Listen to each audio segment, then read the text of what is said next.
પ્રભુ ઈસુ ખ્રિસ્તના નામમાં આપ સર્વને પ્રેમી સલામ.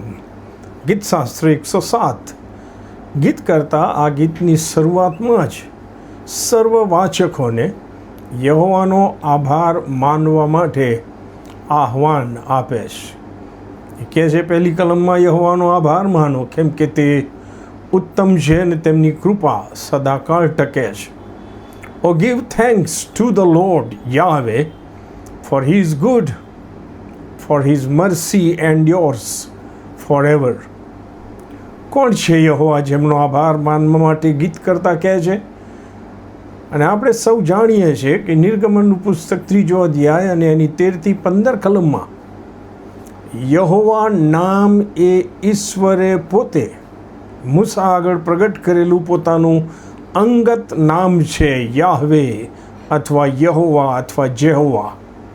અને તે નામ ઇસ્રાએલ પ્રજાના પૂર્વજો એટલે કે ઇબ્રાહિમ, ઇસ્હાક અને યાકૂબ સાથે ઈશ્વરે જે કરાર કર્યો હતો એ ઈશ્વરનું વિશિષ્ટ અંગત નામ છે યહોવા, યાહવે. શા માટે યહોવાનો આભાર માનવાના માટે ગીત કરતા કહે છે?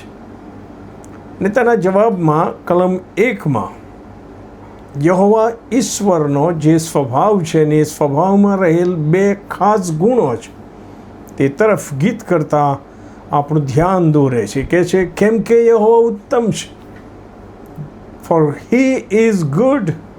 ઈશ્વર ભલા છે, ઈશ્વર ઉત્તમ છે.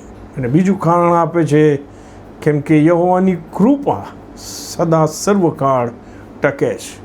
For his mercy endures for ever.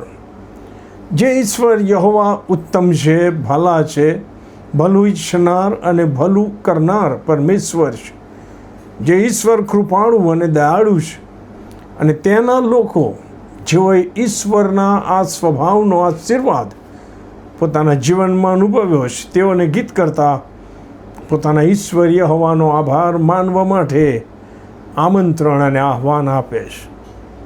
તે ઉપરાંત ગીત કરતાને એ પણ ખબર છે કે માણસ જાત ખૂબ જ સહેલાઈથી ઈશ્વર યહોવાએ કરેલા આશીર્વાદિત કૃત્યોને ભૂલી જઈ શકે છે. તેથી ગીતશાસ્ત્ર 107માં એક જ પ્રકારનું ઉત્તેજન 4 વાર એ ગીત કરતા લખે છે. અને એ ઉત્તેજન તમને કલમ 8માં 15, 21 અને 31માં મળશે કે જ્યાં લખવામાં આવ્યું છે, આ યહોવાની કૃપા તથા માણસ જાત માટેના યહોવાના આશ્ચર્યકારક કૃત્યો ધ્યાનમાં રાખીને માણસો યહોવાની સ્તુતિ કરે તો કેવું સારું.